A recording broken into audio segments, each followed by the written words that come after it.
Hey y'all, what's up?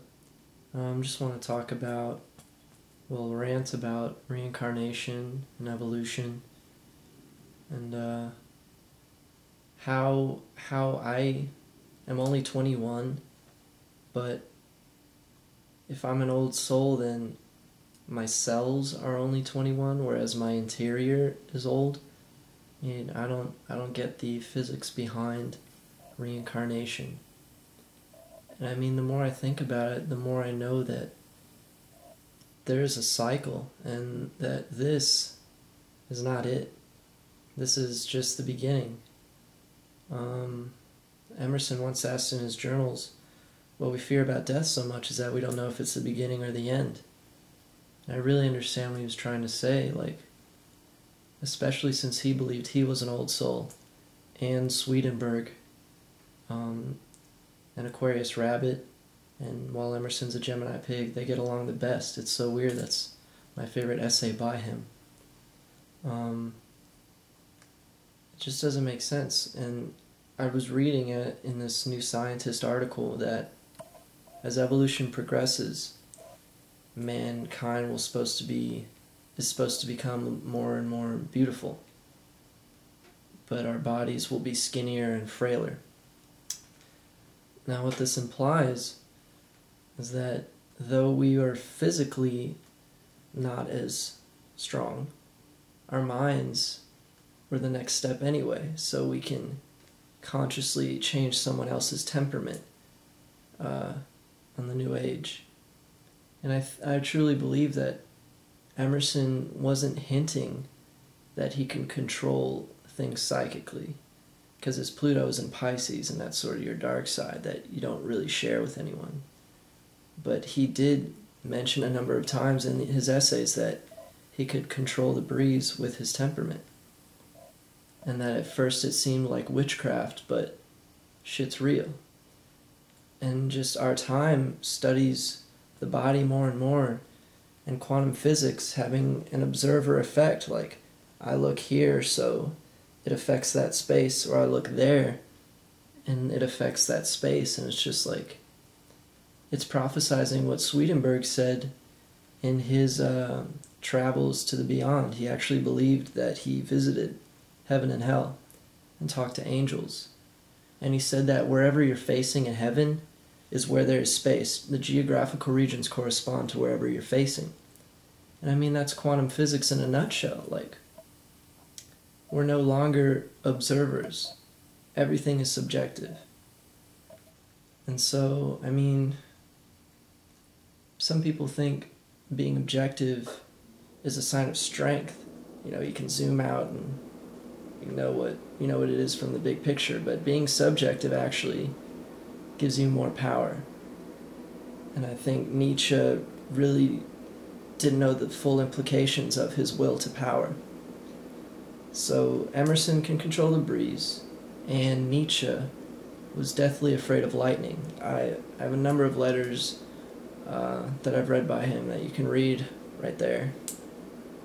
And just those things are just so obvious. Like, why didn't they teach me that, in school?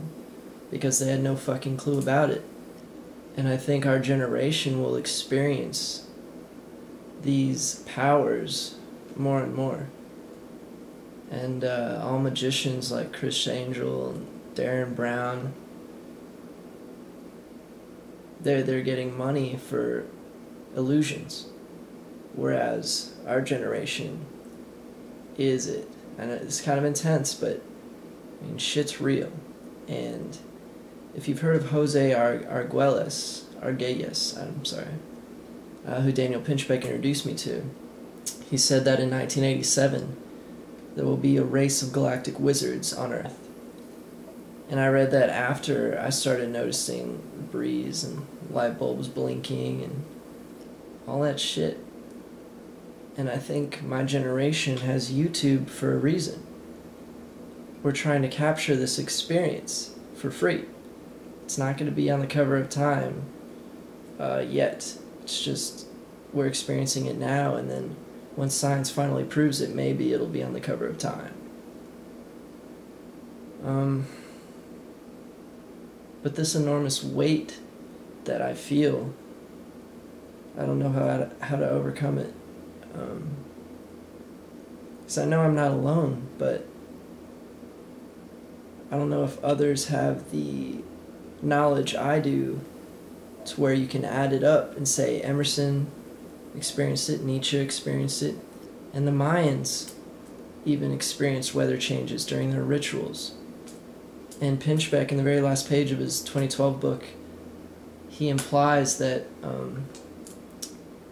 if we collectively concentrate our psychic energy, then we can help the weather. And that's such a great idea. And it's hinting towards something which is sort of beyond any of modern day experience. I know I'm kind of ranting right now, I'm just adding it up, but I think you see where I'm getting at. And the whole evolution thing, 2012, 21st century, and like completely different cultures, like the I-Ching ends at 2012, the Mayans end at 2012, the age of Aquarius begins in 2012, around there. And it's totally different cultures who knew nothing about each other, just happened to sort of combine on this one date, which is really the craziest part about it all.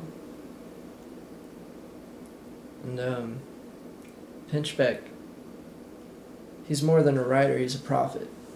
And that's what I want to be too. I don't want to be someone who writes. It's like Nietzsche said in his Human All Too Human book. He said, I vowed to never read something which wanted to be a book, but I only want to read something that became a book.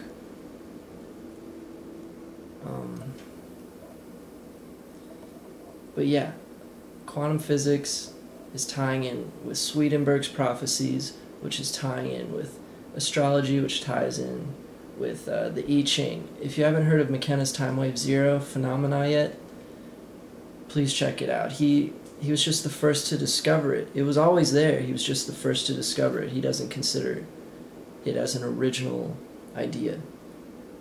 He was just lucky enough to find it first. And I was thinking that if there are aliens out there, and he really did communicate with aliens through mushrooms or DMT, that we've already essentially made first contact. Like, think about it. If telepathy is the next form of evolution, and there's already evolved beings somewhere out there, I mean, there's 10 billion galaxies, and the Milky Way is just one. Come on. Then there are already Ubermensch, supermen, out there, and that McKenna already made first contact with them, though it wasn't physical.